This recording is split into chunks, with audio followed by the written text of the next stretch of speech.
Okay.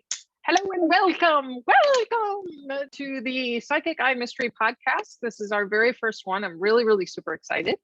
I had all sorts of other co-hosts lined up, and they all, for one reason or another, bowed out. So I'm your current host, Victoria Laurie, current and future and always host, Victoria Laurie, New York Times bestselling author and professional intuitive psychic of 21 years now. Here with the greatest co-host I could have right now, my sister. I've literally known her all my life, people. Sandy. She's, God, she's saving me again. I wave the white flag. Somebody help me, and Sandy always steps in. She's always got my back. Doubtfire. Help is on the way, dear. Help is on the way, dear. Exactly. I came up with this idea for this podcast. Actually, it's kind of related to the 16th book in my Abby Cooper Psychic Eye Mysteries series. And if you're not familiar with the series, available everywhere books are sold. The Psychic Eye Mysteries was an idea I had back in 2003. And I was doing readings at that time, and I thought, I would love to write a book. And I remember calling you on the phone and being like, I'm going to write a book. And you were like, aren't you adorable? You're just so cute. You go do that. I have two twin 2-year-olds, and I got to get to that. Oh, I remember that conversation. And I was like, I hung up and I was like, adorable. I was like, okay.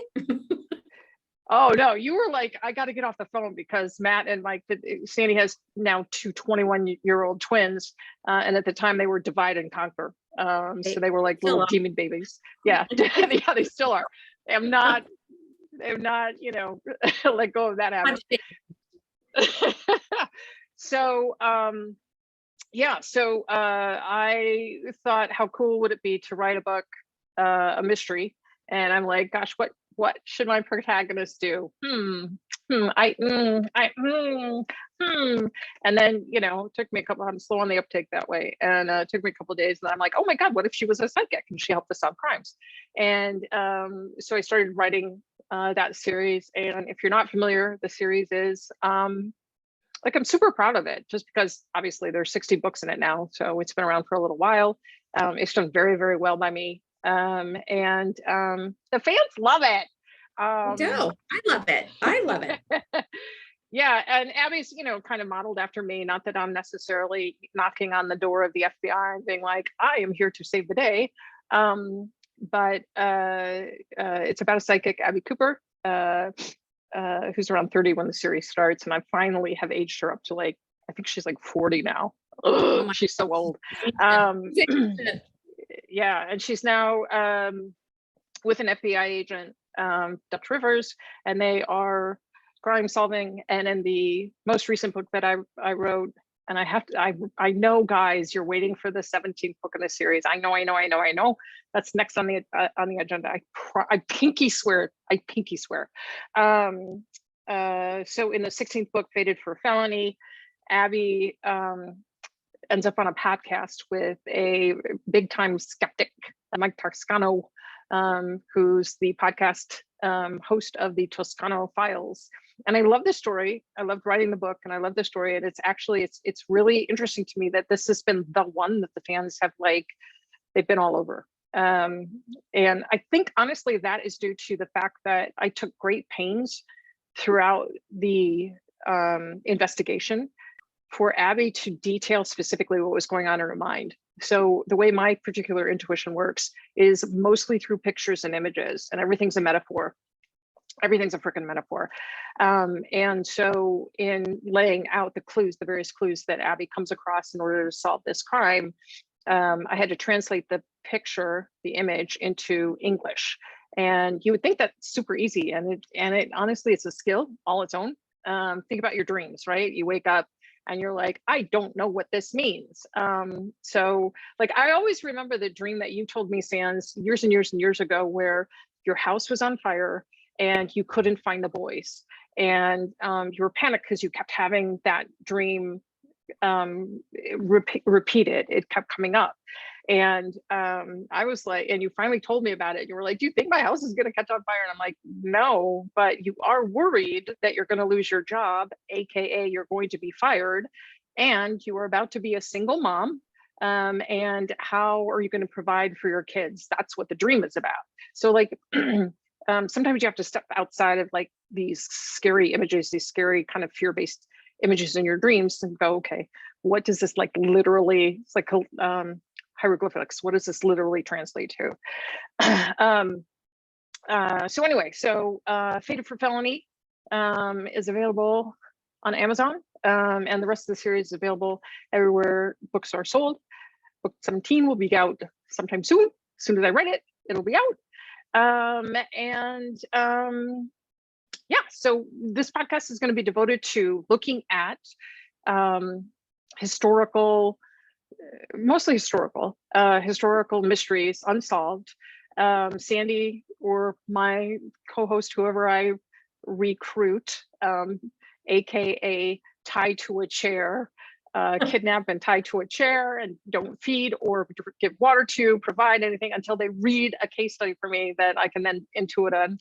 And then I'm going to give my impressions of like either how it unfolded, who did it, et cetera, et cetera, et cetera. So a couple of things. If you are looking for me in particular and more information about the books or about this podcast, I have two websites for you. It's victorialaurie.com, VICTORIALAURIE.com, or PEM, PEM, podcast.com. PEM stands for Psychic Eye Mysteries. So Psychic Eye Mysteries podcast.com. Those two will have access to the links for this podcast, and also the books, and someday soon, maybe some swag or whatever I decide to throw up on there. Learn as you go, people, learn as you go. So I want to segue into a really interesting reading that I had recently that I don't think I've told you about, that I'm super so here's the deal. I've been doing straight up, here is your future, the next 6 months, next 12 months, for years and years and years and years. And I haven't really done any mediumship stuff because I didn't think I was very good at it. I know some of the best mediums in the world, literally in the world. Rebecca Rosen was a dear friend of mine. Carissa Eve, who's another extraordinary medium, very, very dear friend of mine. I will rope her in to do one of these co-hosty podcasts. I'm going to wrangle her. I am going to, because I know we're going to have great conversations. But so, you know, when you know the best, it's kind of like, well, okay, I'm sort of learning. Like, this is brand new to me.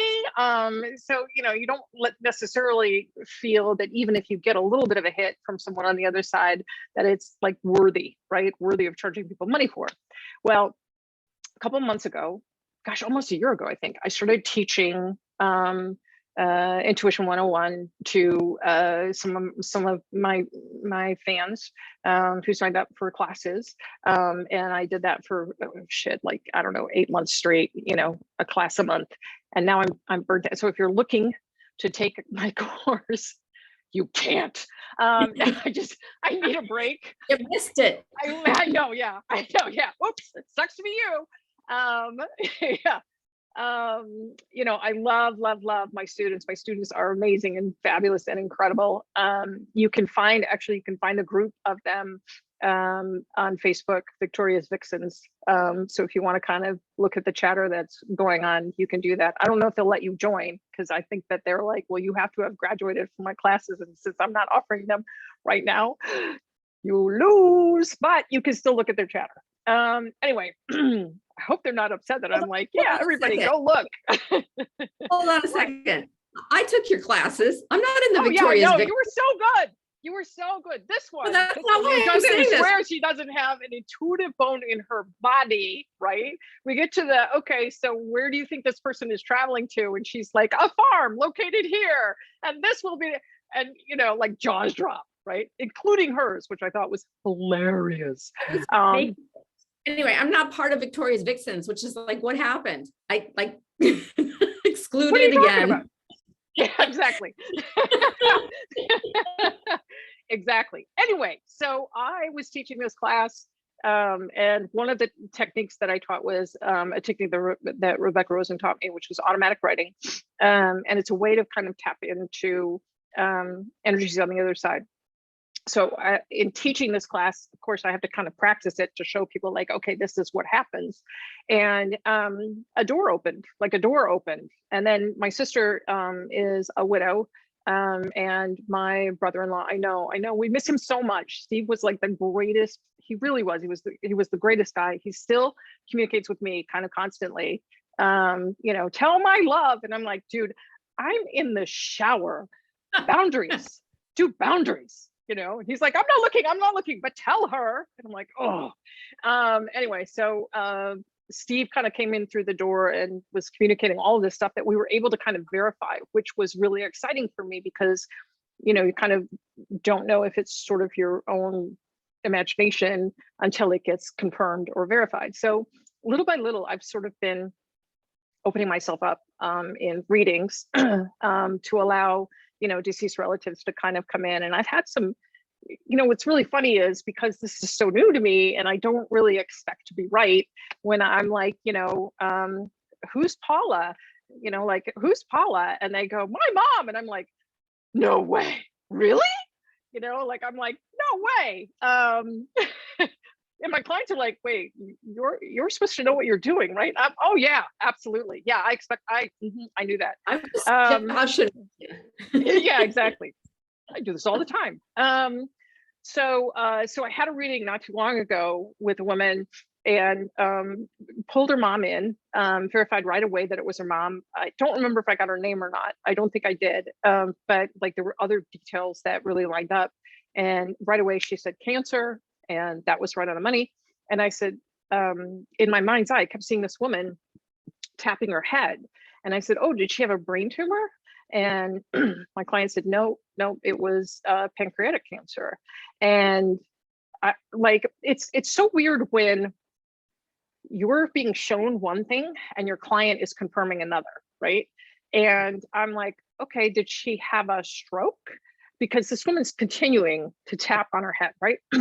And I'm like, I don't, lady, I don't know what that means, right? It's not like you can carry on a dialogue with them, right? Especially for me, because that's not my clear audience sense. The clear hearing is not my strong sense. So she's tapping on her head, and then she gave me this impression of the month of April. And I said, okay, what's the April connection with your mom? And clients, hands up in the air, something like birthday, anniversary, death day, nothing. No one in the family had anything to do with April. It was like the 1 month where nothing was going on. And I'm like, okay, I know I'm not wrong because this woman keeps pointing me to April and she keeps tapping her head, right? So we go on. And I'm, intuiting this woman's future and mom is still kind of hanging out, and every once in a while she's April, right? I'm like, lady, you're killing me. I don't know what that means. This woman is not buying, what I'm laying down about that. And finally at the end, my client says to me, well, she goes, the only thing I think it could be was that in April, she told us she knew she had cancer. It was right after she was diagnosed. And she said, I knew. Right. So it's stuff like that can be both amazing and super frustrating because you're not wrong. They're not backing off, and they're not giving you any other clues. Kind of like, I've given you enough, go ahead and figure it out. And I like to know right away that I'm right. I like to, I don't want to wait. You and I, patience is not our, doesn't run, there's no gene for that in our family at all, none. we're like, just get started in 1 nanosecond. We have to wait that long? So already happened. I know, right? Yeah. I'll take you home. You should have turned left back there. Yeah, whatever. And then the other really interesting one that I had was a couple weeks ago. I was reading for a woman, client that was first up. And sometimes, I have clients of all kinds, and you pay for a reading. You can be whoever you are, or however you want to be. I'm not going to, quibble about your personality or how you engage with me, right? I will say this for people that are stoic and flat and, cross their arms and don't want to confirm anything. Those are honestly a pain in the fucking ass for me, right? Obviously, because my personality is I'm right? You like it, right? I'm on the right track, right? So I get no validation. Okay. You paid for it. You can be however you want to be, but it's not going to make my job any easier. And just so you know, right, this whole Zoom thing for me is super new. I did phone readings for 20 years before I ever hopped onto Zoom. And, I've got clients all over the world and a huge following, et cetera, et cetera, et cetera. So like, I'm good. I'm good. It's not like I'm reading facial stuff, right? Or physical stuff. And typically when I do a reading, Sandy, you know this, I'm looking over here, right? Because I don't want to be distracted. Oh, for anybody who's just listening to this and they can't see me, I just looked off to my right, which is, it's weird because it's kind of a common thing that psychics and mediums do. Have you noticed that? Like we all kind of look like over, it's almost like, I don't know why. I don't know why we do that. But I don't know if it's not to be distracted or if it's just easier to hear or to see or what that is about, but I've done it forever. Anyway, so this woman is giving me nothing, right? At the end, she kind of asks a few questions that were clarifying questions about stuff that I had already told her. So I knew I was on the right track, right? And one of the things that kept coming up, actually, even before I started intuiting her future, this man from the other side comes kind of barreling into my energy. And so you guys know what that is like. There's a sense of like the idea of a man, okay, not necessarily a picture or image of him, but the idea of a man coming in, almost crashing into your energy. So it would kind of be like if you were blind or had your eyes closed, the sense that someone was suddenly in your presence, right? And very close. And there was also associated with him this sense of urgency. And he kept saying the name Robert. And like, not just Robert, he was like, Robert. So I'm like, wow, dude, let me introduce myself to my client first before, we get to Robert, whatever the fuck that is about. So I'm having a really even hard time telling her how this session is supposed to unfold, like how I'm going to work, how it's going to be laid out. I do my thing and then I turn it over to you for questions.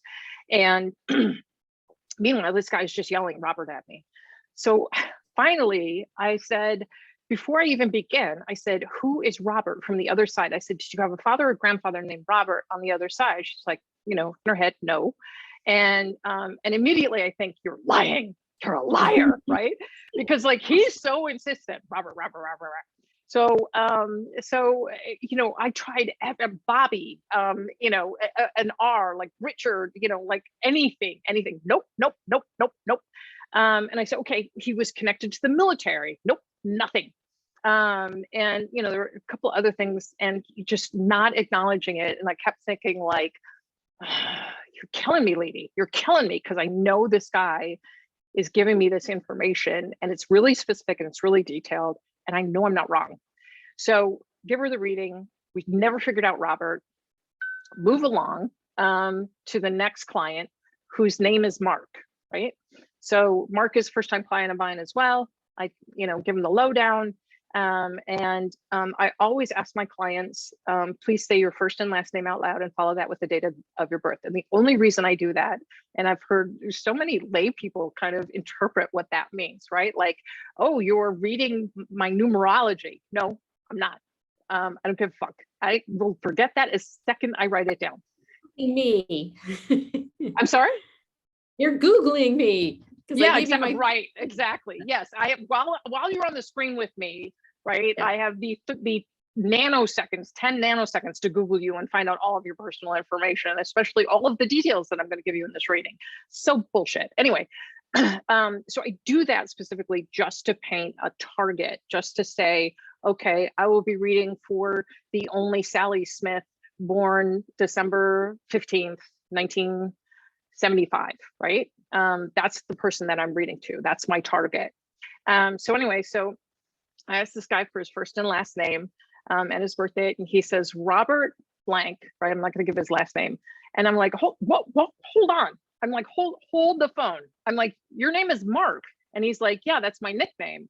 And then, right, this guy who's been bugging me, right, forever on the other side is like, Robert. So like, oh my God, I have this guy who's been with me since the last reading. He made me look like an ass in the last reading. And he's been saying Robert. He's connected to the military. And he goes, that's my dad, whose name was also Robert. That's why I take the nickname Mark.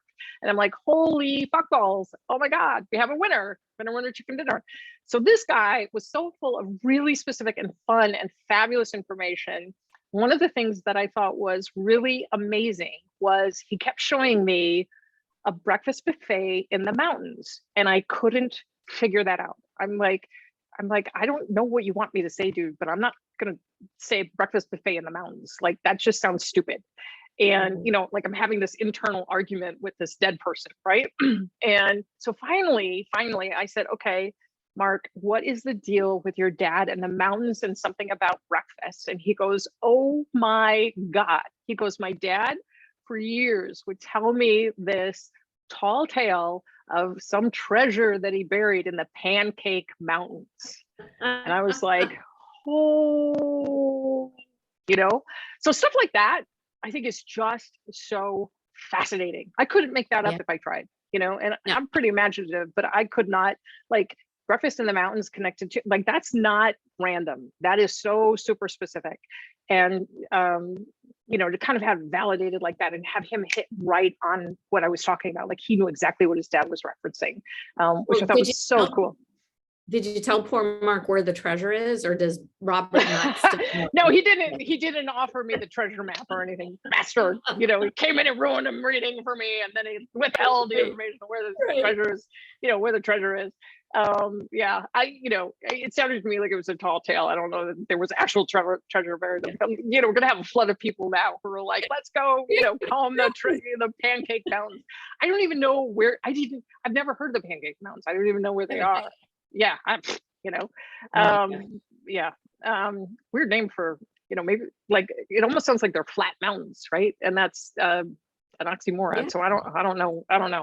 But anyway, so those were the two kind of most recent super interesting readings that I have I had. So if you're interested in a reading, please head to victorialaurie.com, click the button that says, you know, book your psychic session, and it'll take you to my calendar and you can book a session with me. So head there. Okay. All right. Let's get to the whole reason everybody's here. They're like, Victoria, shut up. Let's just hear this mystery. I came up with this as the first to launch the podcast, because this was actually a story that when I lived in Austin, I had heard about. And the details that I heard back then, and you'll hear them, I want everybody to brace. This is not a pleasant story, okay, at all. This is like probably even more gruesome than Jack the Ripper. So brace yourselves. But I felt kind of a little bit of a connection to this story because it took place in Austin, Texas. And Austin still remains one of my absolute favorite cities in the entire world. I lived there for 7 years, miss it dearly, miss my friends down there dearly. So I don't know that if I had lived back then in the 1880s that I necessarily would have thought the same thing. But since then, I still love it. So anyway, all right. So Sandy's going to read the case of the Servant Girl Annihilator. So go for it, Sands. All right. So the Servant Girl Annihilator was America's first recorded serial killer, which had action in Austin, Texas, as Victoria said, between December 1884 and December 1885. The first victim was a young 25-year-old Black woman named Molly Smith, who worked as a cook. Molly was attacked, raped, and murdered, along with her common-law husband, Walter Spencer, who happened to survive the attack. Molly's brutalized body was discovered in the early morning hours of December 30th, 1884, outside her employer's home. She'd been dealt an axe blow to the head and was stabbed multiple times in the legs, arms, and chest. And it was noted that there was so much blood around her that she appeared to be floating in it. Oh. I know, right? The second victim was a young woman named Eliza Shelley, who was also Black and worked as a cook. She was discovered on May 7th, 1885, with her head split nearly in two from an axe blow. This guy is so brutal. It's so brutal, like so horrible. Like murder's bad. This is up a level. This is up a level. It's intense. Like it's an intense mutilation. Oh. The third victim was a Black servant named Irene Cross. She was murdered on May 23rd, 1885. She was stabbed numerous times with a knife and partially scalped. The fourth victim was an 11-year-old Black girl named Mary Raimi. This is the one that gutted me. This is the one that really gutted me. This one, because it was, this poor little girl. So she was on August 30th dragged out of the house and into a wash house where she was stabbed through the ear with a sharp instrument and then raped at 11 years of age. Her mother, Rebecca, was also attacked, but she survived.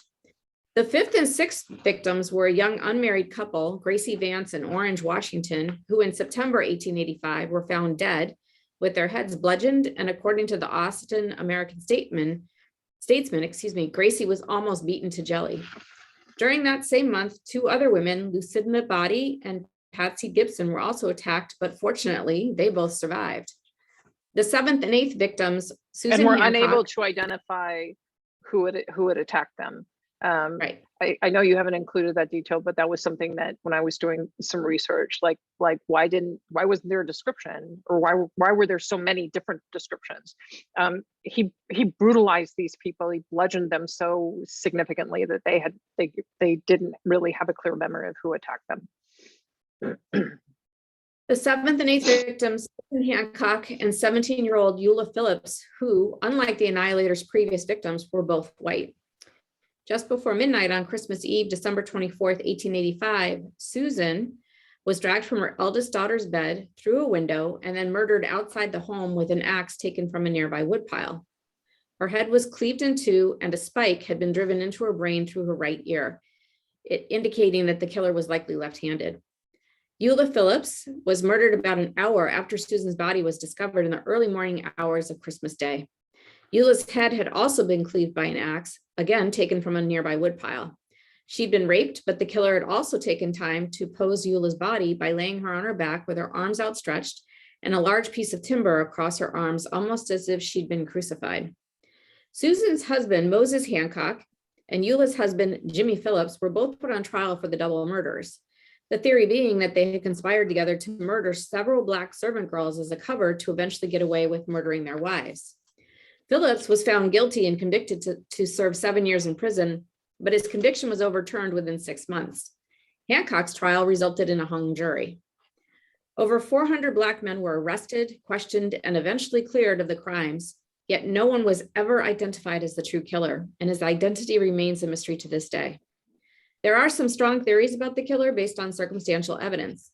A Malaysian cook named Maurice, who worked briefly at the Pearl House Hotel in Austin and supposedly left town for London in January 1886 for 4 or 5 weeks after the murders had ended.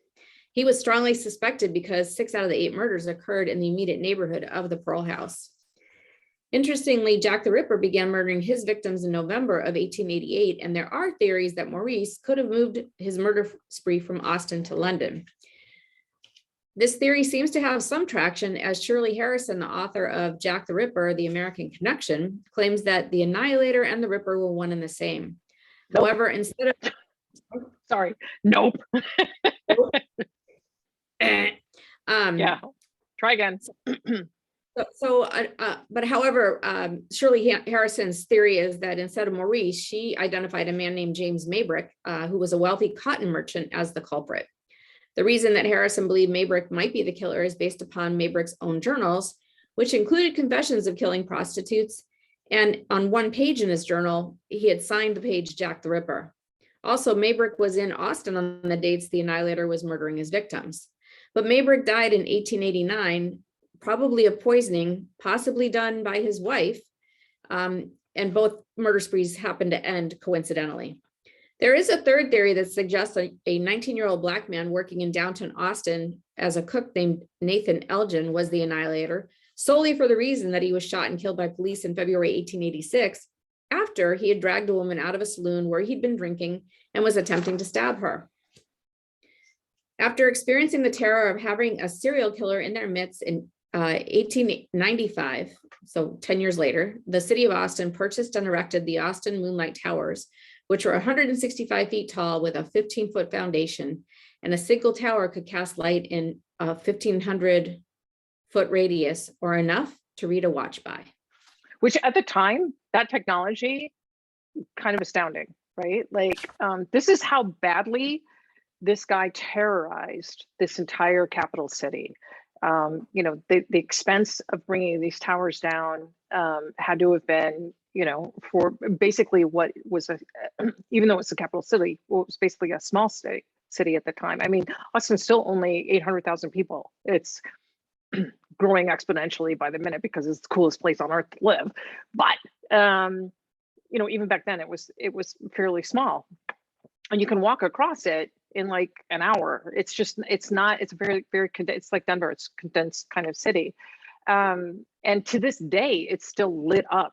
Like, it is lit, and I think that's such an interesting thing that people probably living in Austin today aren't necessarily aware of the Servant Girl Annihilators. You know, this thing that took place 140 years ago. My math, I don't know, 140 years ago or so.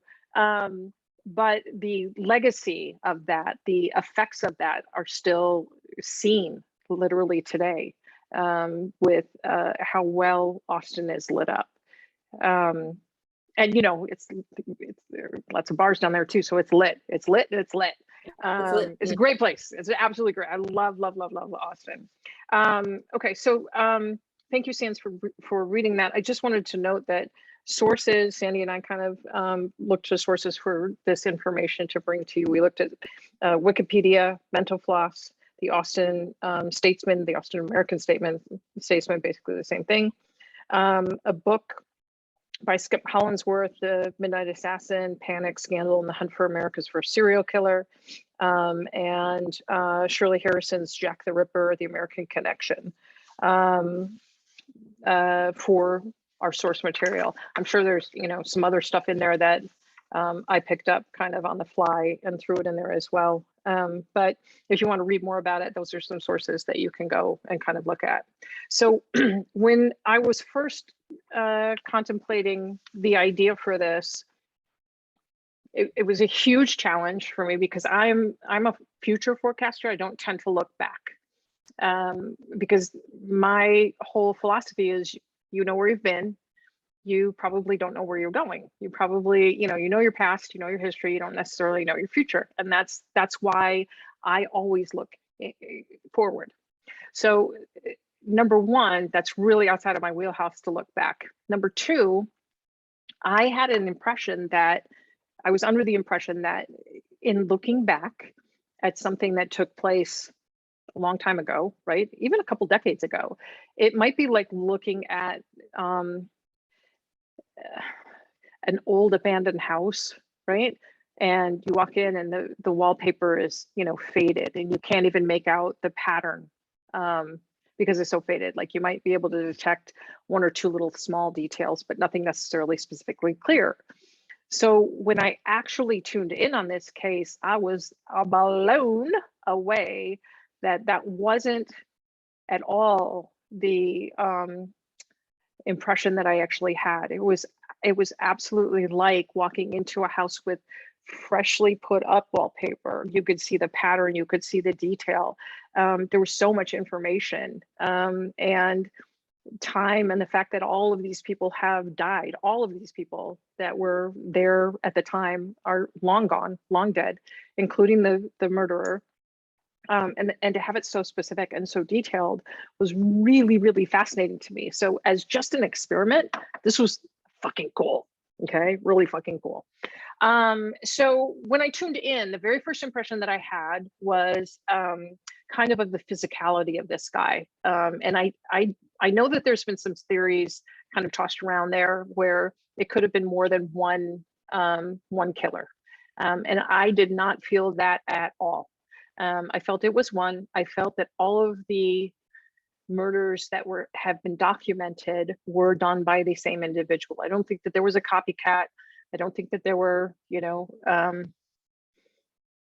multiple murderers out there running around at the time being like, we can get away with it. I didn't get that impression at all. And you can kind of look, if you sort of step back, you can look at this guy's sort of modus operandi and how violent, how goddamn violent this guy was, right?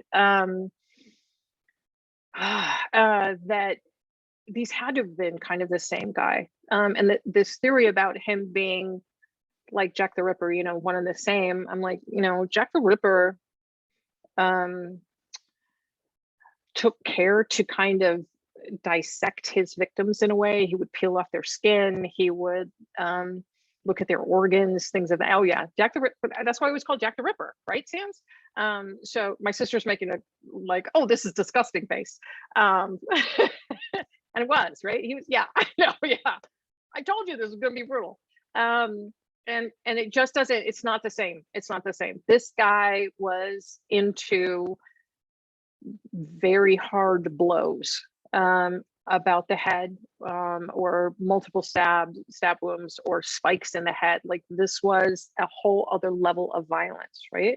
And I think Jack the Ripper would cut the throat of his victims. One more time. Incapacitation through blunt force, basically. Exactly. Exactly. Yeah, exactly. So the two modus operandis are so different. I cannot see someone crossing the ocean and being like, I think I'm going to change the way I murder people. Like that. That's just, it just doesn't make sense at all.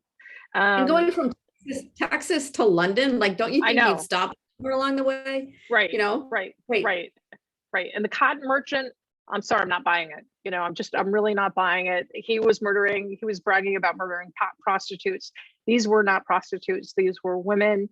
They were servants in wealthy white homes, or they were the owners within these wealthy white homes. So there was no, he wasn't going, and certainly Austin, I'm sure, had prostitutes at the time who would have been easier pickings. So I don't think that they were the same at all. So my first impression of the physicality of this guy, when I tuned in on him, and I honestly hadn't given a lot of thought at that point to what he might have looked like, right? I just literally kind of tuned in and went, okay, what was this guy like? And it's kind of obvious now, but I felt he was very tall, powerfully built, especially across the shoulders, man who felt neither white or black. He felt mixed race to me. It was interesting how quickly my intuition kind of went right on him. Because I expected kind of to search. I know that sounds weird, but you're sort of like, will I get an impression of him?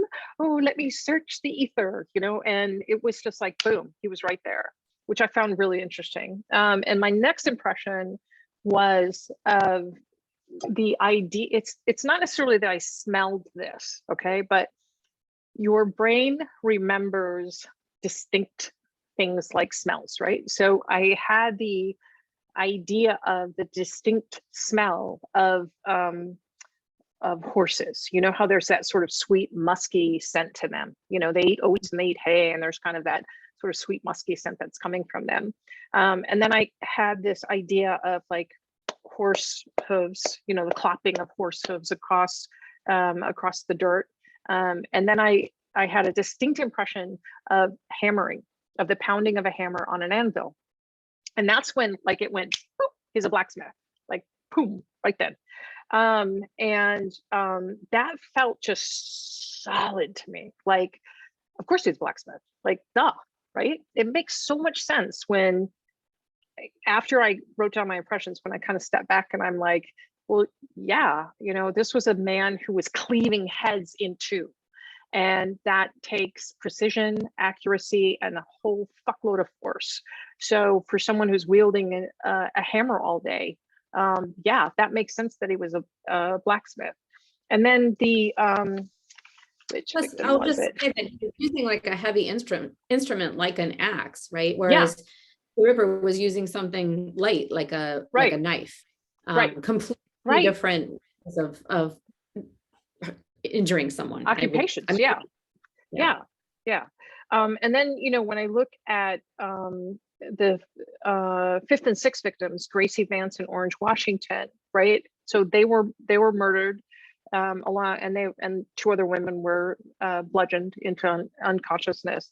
But Gracie there's a quote that was in the Austin statement that said she was beaten almost to jelly. And I thought, okay, not with an axe, right? She probably was beaten with a blacksmith's hammer, right? Yeah, almost to jelly. That is not fists. That's something else. She was beaten with something like a blacksmith's hammer. And I kind of had the feeling like he was careful about that hammer, that he didn't necessarily use it in many of these murders because it would identify him. So I feel like he had it at that time because there were so many people kind of in one closed area, right? So there were 4 people and he had to overpower all 4 pretty quickly. And how do you do that? You know, with your bare hands, you're going to grab a hammer. So that was sort of my sense for that particular murder. What I wanted to do also was sort of back up this theory that he was just, you know, outside of the sort of exculpatory, you know, kind of physical evidence. I wanted to kind of look at the plausibility of someone of mixed race who would probably be seen as African-American, Black, the plausibility of them having an occupation like blacksmith, because to me, that would be a fairly decent way to make a living. And was this so close after emancipation? Was this type of thing even allowed, right? And as it turns out, after emancipation, many former rural slaves in Texas moved to more urban areas, especially cities like Austin and San Antonio, which were less oppressive than other parts of the state. Austin was a refuge for many former slaves who'd suffered under their former white owners. And back then, the leading occupation for freedmen in Austin was blacksmith. I was stunned. I was like, oh my God, okay, so this actually has a little bit of life to it, you know, this theory. When I focused specifically on the vibe of the killer, this was another thing that really took me by surprise. There were several things. The first was that obviously he's a powerfully built man. I felt he was in his late 20s or early 30s. I didn't get the impression that he was short or slight, which I felt was noteworthy because the 2 men that were suspected, the cotton merchant and Maurice the cook, right? Malaysian cook, these were slight men. These were not, you know, big, broad, tall, powerfully built men.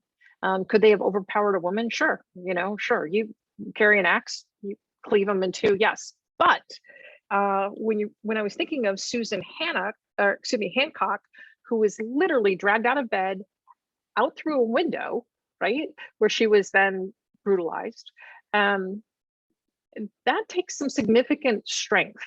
That is not and this took place over the course of minutes. This was not necessarily something that was like, oh gee, okay, well, let's pull her off the bed and, you know, 5 minutes to the window and then, you know, out the window. Like, this guy grabbed her, picked her up, hauled her out, you know, and then bludgeoned her to death. And so that, and the whole thing about overcoming so many other people that were in the room in other instances. So this is not a slight man. This wasn't a Malaysian cook, okay? This wasn't a cotton merchant, okay? A wealthy cotton merchant who probably had only picked up a couple coins was the biggest, oh, this is heavy, you know, thing that he would deal with. So this had to have been a powerfully built individual. So I just didn't feel that the other suspects, so to speak, were necessarily capable of that. But I thought, a blacksmith who was wielding a hammer all day with precision would definitely be strong enough to do that. And he'd also be able to deliver that precise blow to the head that would have been strong and powerful enough to overpower the husbands of these women and the partners of these women, as well as other people in the room. My further impression of him, which was the part where I started to really kind of be like, wow, that's interesting, was that as an individual, he was subdued, quiet, reserved, and that he kept to himself. And this kind of flies in the face of that violence, right?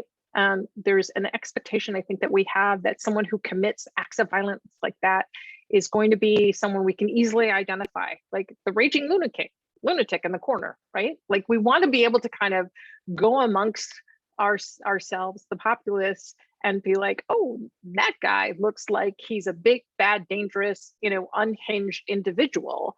And I didn't get that impression from this guy at all. I felt, go ahead. All over that guy, Nathan Elgin, right? He was the one that dragged a woman out of a saloon. There's the behavior that we think is happening. Exactly. Yeah. And I think that contributed significantly to the reason why this guy was never caught. He was a calm, cool, collected, affable, quiet, quote unquote, shy individual. He didn't speak to people. He kept to himself. He did his work. It was probably well thought of. He was not who in 1880 anybody would have said, oh, that guy, that guy's a suspect. It's kind of like, when they interview the neighbor of Jeffrey Dahmer, he's like, he seemed like such a quiet guy. Yeah. Okay. There's a reason for that. I felt he didn't speak much, and I felt he was either, shy or mild-mannered. He wouldn't have raised alarm bells due to his obsequious nature. I also felt that he had, and this was the strongest because I kind of had an impression of this man's emotions, okay, or lack thereof. So I felt that he had ASPD, which is antisocial personality disorder. Sociopath, psychopath, they're kind of the same thing. And some psychiatrist, psychologist out there is going to be like, they're not. I'm going to be like, okay, dude, I'm not schooled in that, but from my research, they're kind of the same. I felt he almost completely lacked the ability to feel any kind of emotion, like at all.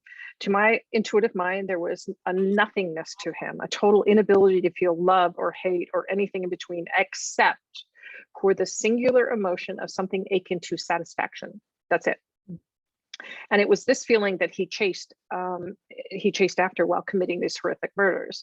So I think the fact that I truly believe this guy started out on sheep, which is where the whole spike thing comes in. And I'll explain that in a minute, and brace yourselves. It's not pretty, but I felt like he started in on animals, and that when he would commit these horrific acts on animals, he felt a sense of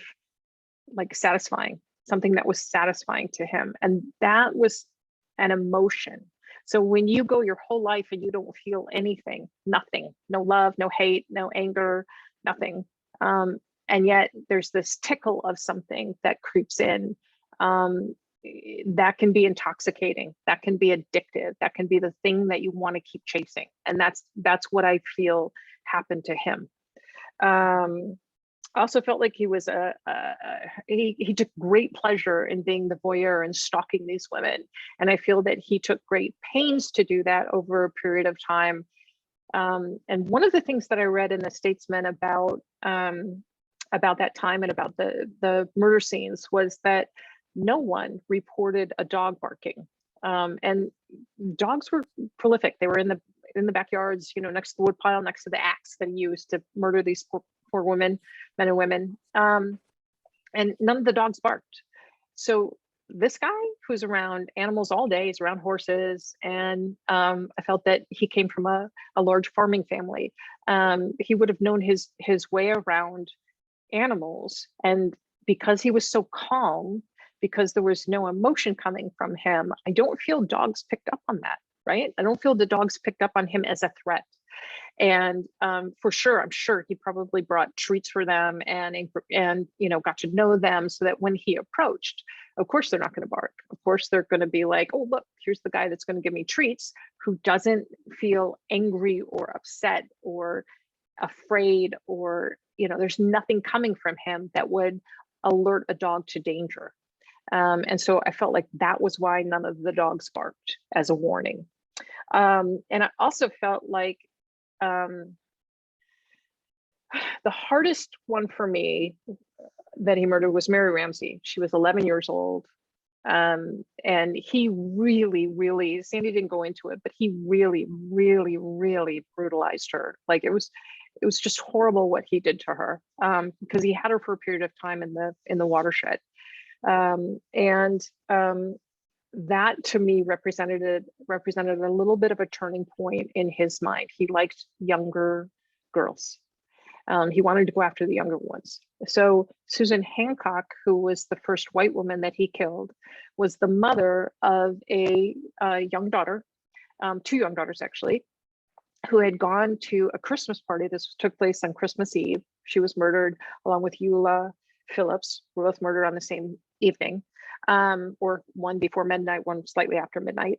And it was Christmas Eve. So he was expecting to find Susan's younger daughter, well, oldest daughter, but younger girl in the bed. And when he took her out and he murdered her, it wasn't the daughter. And I think that's why he went across town and went after 17-year-old Eula Phillips, was because he had developed an affinity for the younger women. This guy was horrible. Anyway, so I felt he took his time in plotting and planning and really stalking these victims, which also presented another interesting kind of confirmation for me. Now, like truly, who knows if I'm right? Right? We'll never know. I don't know. This is just my impressions, but they were specific, and I found kind of evidence to see how logical they would sort of be. So I'm sticking with it. But the other point that I wanted to make with regard to how he would stalk these victims, etc., was that he was able to go into white neighborhoods and attack the servants who were living on these white, well-to-do properties, right?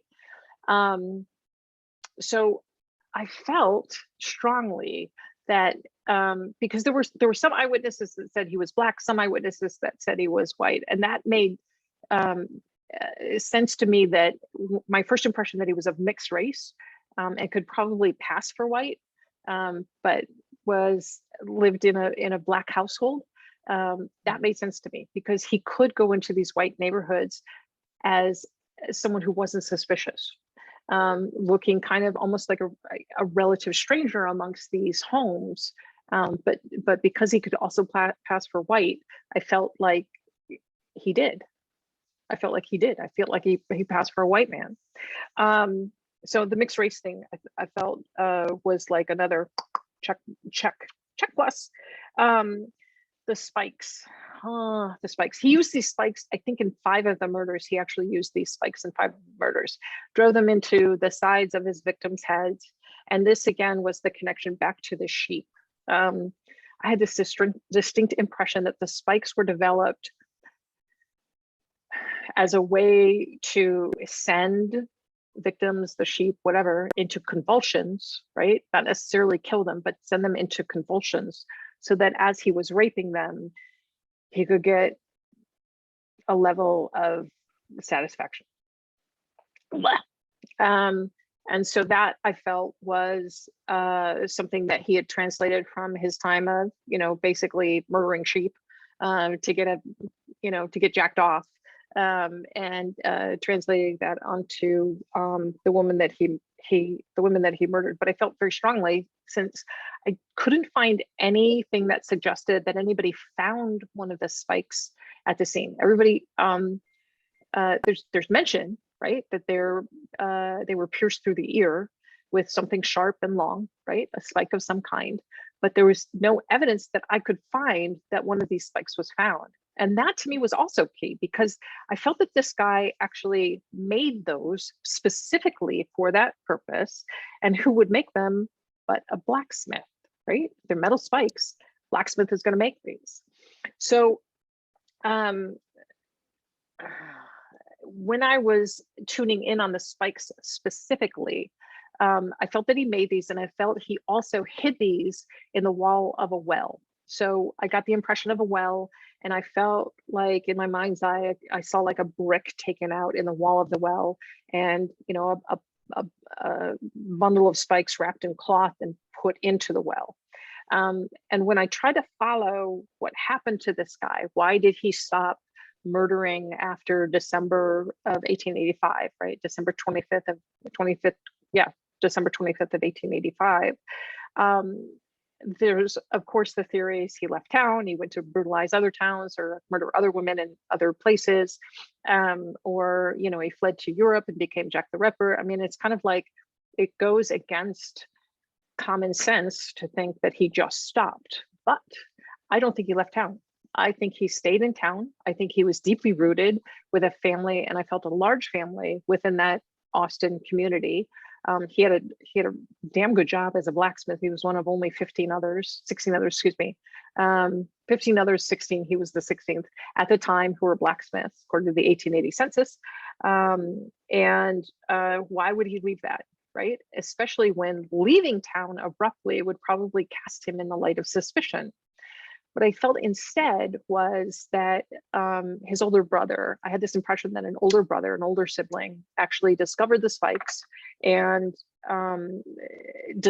understood in that moment, oh my God, it's my brother. My brother did this, right? And Sandy, did you mention the 400 Black men that were rounded up? Yeah, okay. Yeah. So like, you know, they were rounding up, right? All the suspicious characters, they rounded up 400 Black men, and they interrogated them, and they probably brutalized them too during these interrogations. And I had the sense that probably one of his family members was picked up and questioned. But I don't think this guy was, because again, he's this quiet, shy, affable, he's known to be mild-mannered, right? So he has this reputation of someone who you would think would never commit a murder like this, right? Go on a murder spree like this, you know, this so violent. And I felt that that older brother, in discovering that his younger brother was doing this, was instrumental in confronting him and basically saying, listen, you have murdered 2 white women now, right? If they catch you, they will lynch us all. You can never do this again, ever, ever, ever. If you get caught, we're all done. And I felt very strongly that the family then kept very close rein on this guy, wouldn't let him out of their sight. Now, I wanted to kind of follow that to sort of the end. And the end for me was, okay, when did this guy die, right? Like, you're telling me that for the rest of his life, he never committed another violent act? That just didn't, I don't know that jived for me. What I felt very strongly was that when I was moving forward along this man's lifetime, along his timeline, there was a sense that he started to develop what felt like fire in the bottom of his lungs. So for me, fire in the bottom of your lungs translates to cancer. It's just kind of one of the symbols that I have for lung cancer, right? And that kind of made sense. I'm like, okay, he's a blacksmith, right? And he's breathing in the blacksmithy fumes, you know? But when I did a little bit of research, what I found was that coincidentally, right around this time, the mining and manufacturing of asbestos really took off in the late 1800s, and the compound was often used as an insulator in the forges of blacksmiths used to heat their iron and steel. So that, you know, he's breathing in not just the fumes, right, the carcinogenic fumes, but he's also breathing in asbestos. And I felt that this guy probably died in his late 30s. I felt like he was like in the neighborhood of, you know, between 36 and 39, kind of.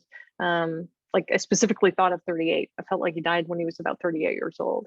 So all of it kind of fit in my mind. And again, you know, who knows if I'm right? Who knows? But I thought it was a really interesting exercise, just from the perspective of there was a lot of information that came, and I was able to kind of vet a little bit, you know, and go, is that plausible? You know, could he have been a blacksmith? You know, could he have died of cancer? Could he, you know, like, could these impressions actually have validity? And my sense was they absolutely could have. So that's my vibe, and I'm sticking to it.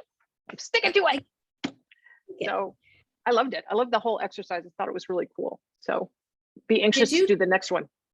Go ahead. Did you end up channeling him from like a medium perspective, or you're just picking up on the energy around? No, it wasn't like he came forward and was like, "Hi, my name is Ray." It was more like, it's kind of a halfway kind of thing, right? There's a feeling of my own clairvoyance kind of working overdrive, right? And also like the impression or the stamp that he kind of left on the atmosphere that I was able to kind of come in and touch. I don't feel like I like touched his soul, you know, like we communicated, because first of all, like who would want to? Ick, right? Like, no, thank you. No, thank you. I'm good. Check, please. So I don't know that I necessarily would have been open to that. Or if it had happened, I probably would have backed way out of it and been like, saying, I'm never doing this. This is not happening, right? Like, I don't want any part of that shit. So it was almost like kind of a 3D immersion into the stamp on the atmosphere that he left. Okay. Almost like, you know, when you're doing video games, you know, with the 3D thing, right? And you can go in and you are like, I am player one, you know, or whatever, right? Like almost like that. You get immersed in the atmosphere, and it's kind of like you're seeing the world through his perspective, but not necessarily in his actual soul's energy. That was sort of my, you know, kind of impression of the whole thing. So it's amazing. It's been 140 years and you had such clarity around.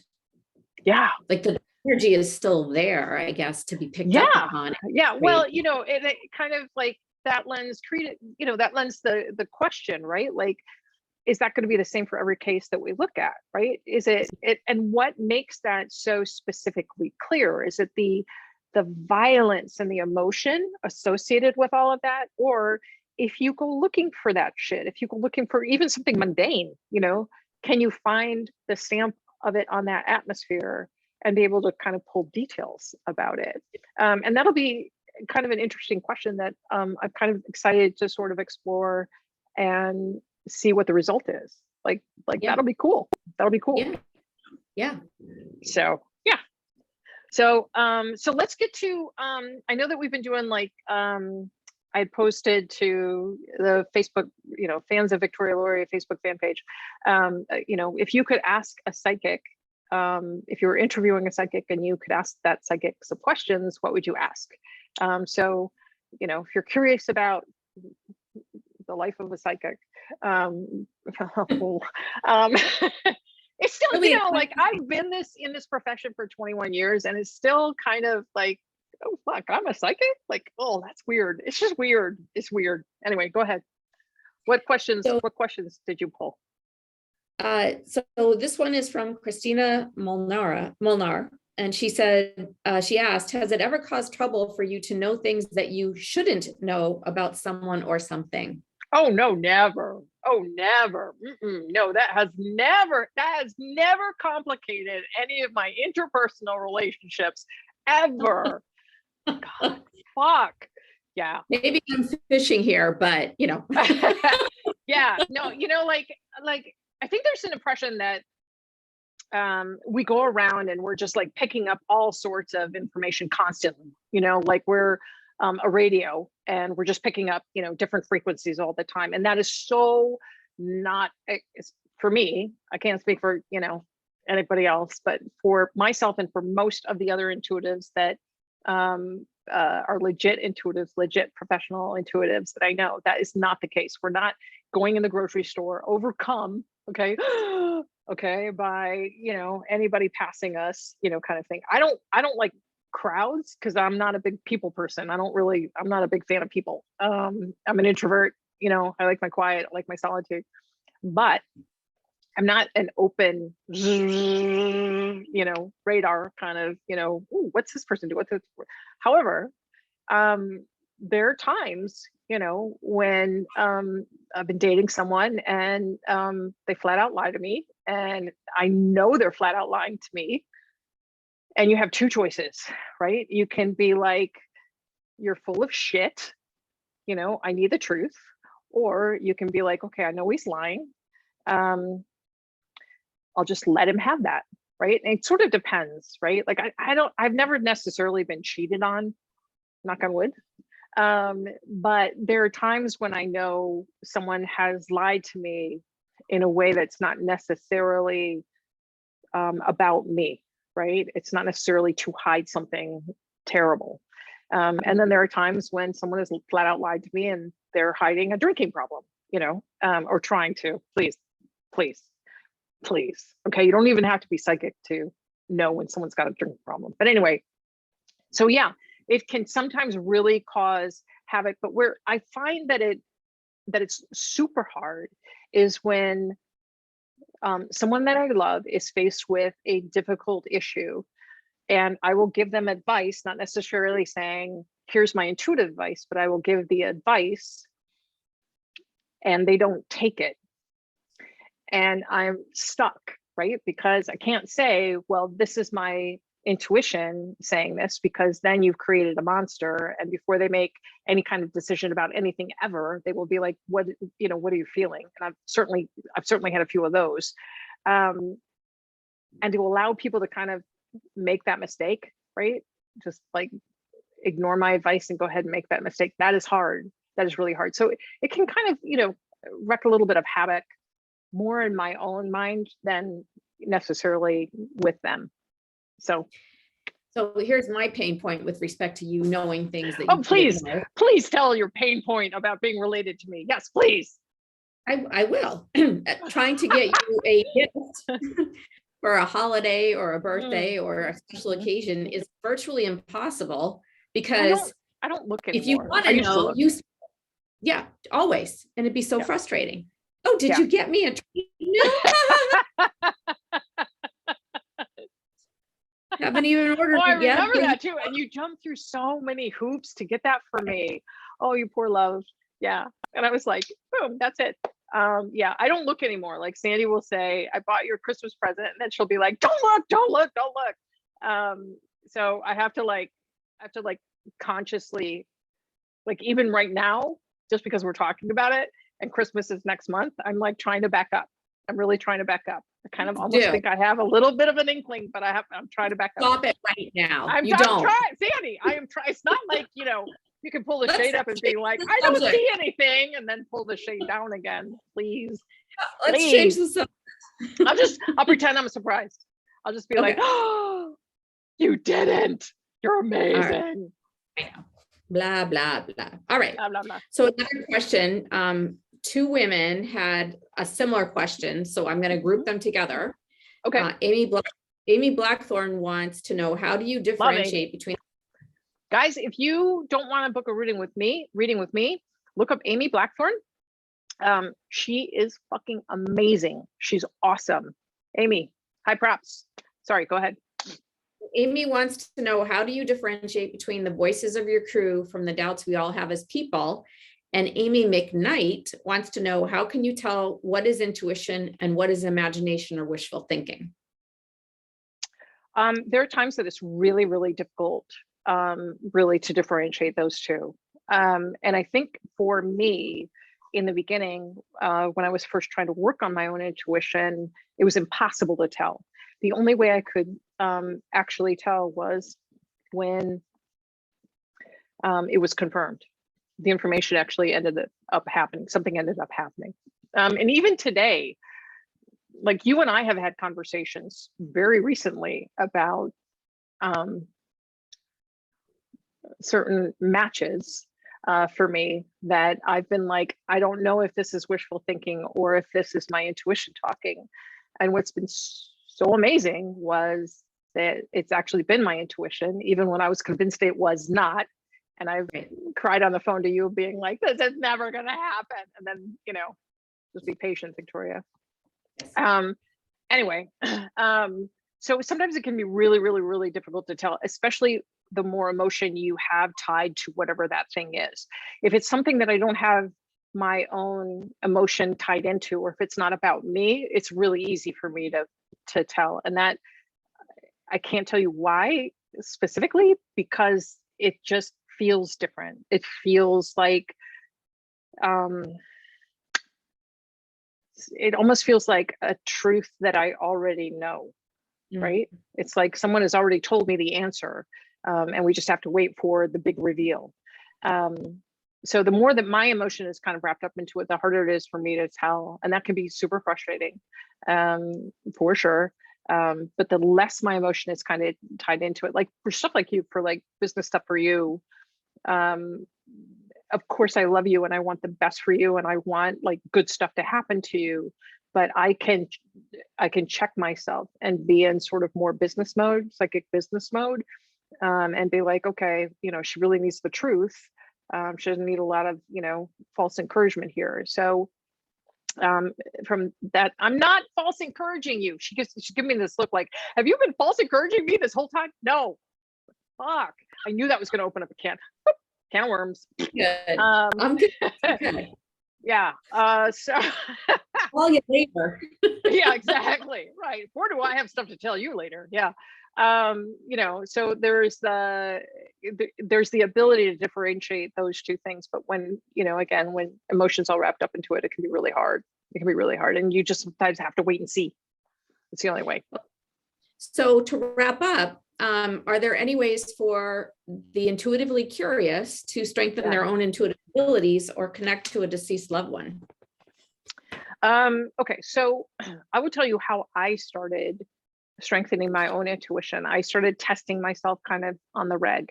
So what I would do is I would, on a Sunday, I would write down like 5 things that I thought I was going to read in the news over the course of the next week. And I'll never forget, I had read, not read, excuse me, I had picked up on something that had to do with a very large building that didn't have much in it. And I got the sense of fire. And then I also picked up for that same week, a small plane crash. And I thought these were completely separate incidents. And, you know, I was like, okay, well, these would make the news.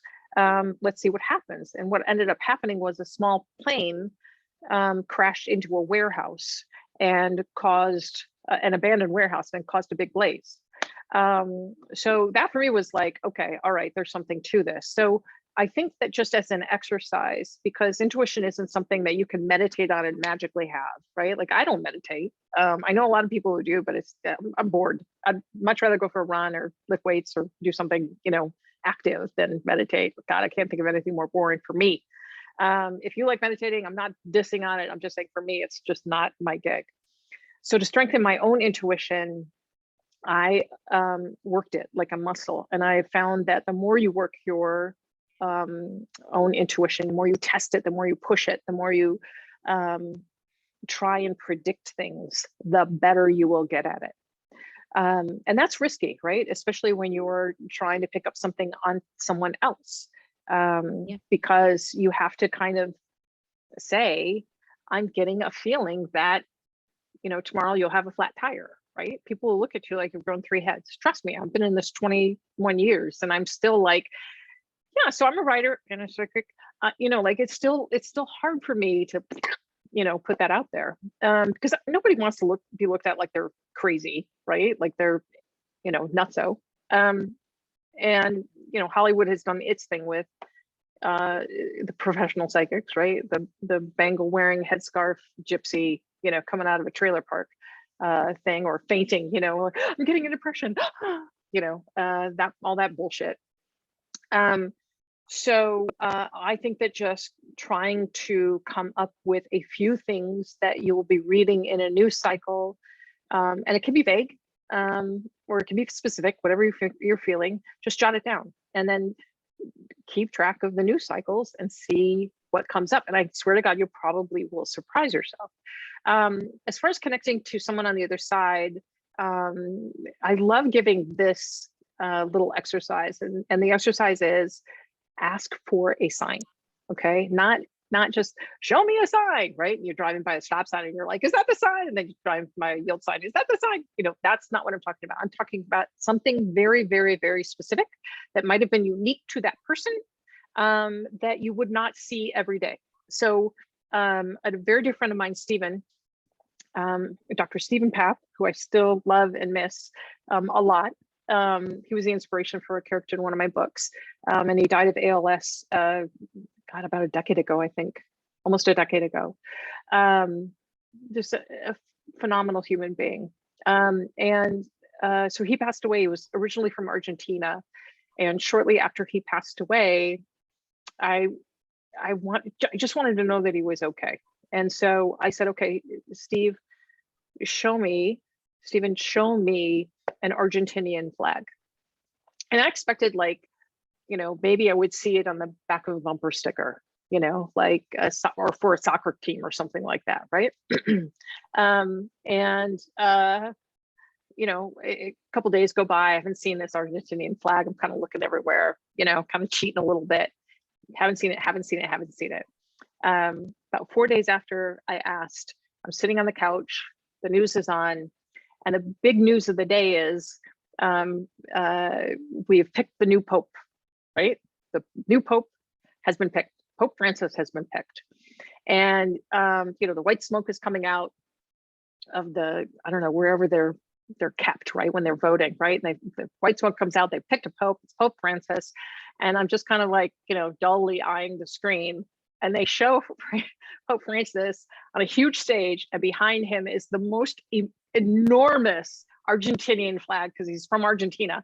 Argentinian flag I've ever seen. It's probably 60 feet tall, and 100 feet wide.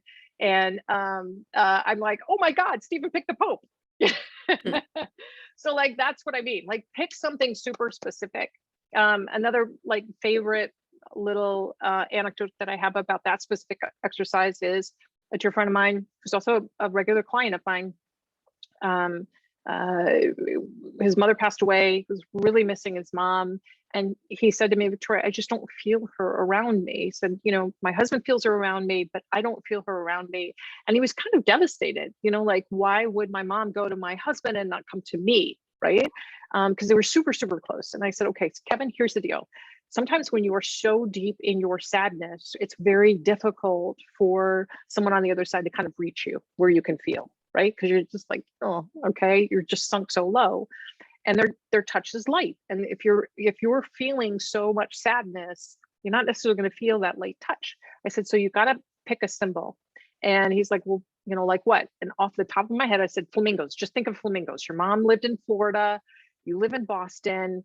Flamingos. You're not going to see flamingos, kind of generally anywhere around Boston. So if you see one, you will know it's from your mom. So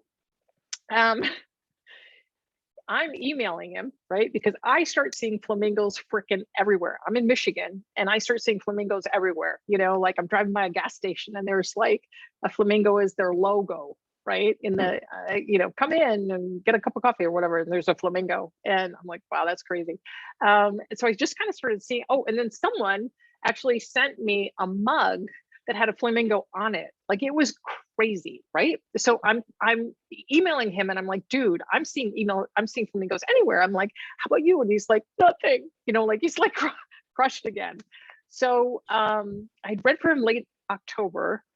Thanksgiving Day, he is sitting in his living room in Boston and he's watching the Macy's Thanksgiving Day parade, because that was something he and his mom always did. And his husband is cooking, Thanksgiving dinner in the kitchen, and he's really missing his mother.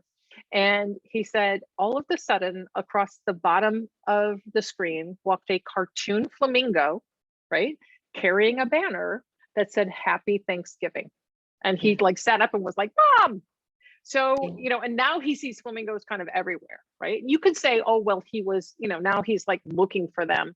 Well, sure, he's fucking looking for them. Like, that's a sign from his mom. Of course he's fucking looking at them. But the fact that he sees them now all over the place, go look for flamingos. See how many you see. I mean, he was looking for them for the first 4 weeks after, 3 weeks after his reading with me, everywhere, and couldn't find one, right? And then now all of a sudden, since that door has been open, he sees them all the time, kind of all over the place. So if you are really missing someone and you are kind of sad and can't feel their energy around you, ask for a sign. Doesn't matter what it is, okay? Just something specific, okay? Something kind of unique and specific, and see what happens. Or a couple things, ask for a couple things. So yeah, Okay. All right. Well, this was fun. I had so much fun. Yay. All right. We'll do this again. I love you. I love you. I love you. Okay. Love you. And again, if you're interested in future, we're going to try and do this once a week. And if you're interested in future podcasts and want a link, you can either find me on, wherever I'm going to post this, which is Spotify, Apple, blah, blah, blah. And if you would like to leave a review or comment or whatever on there, please do. Helps the algorithm. And you can find, more information on PEMpodcast.com or on VictoriaLaurie.com. Okay. So Sandy, thank you. I love you. I love you. I love you. Happy Thanksgiving. Happy Thanksgiving. We're going to Zoom hopefully on Thanksgiving Day. And yes, and I get to visit with my nephews and with you and all of that stuff. And have a wonderful night. Okay. Thank you. Bye. Bye.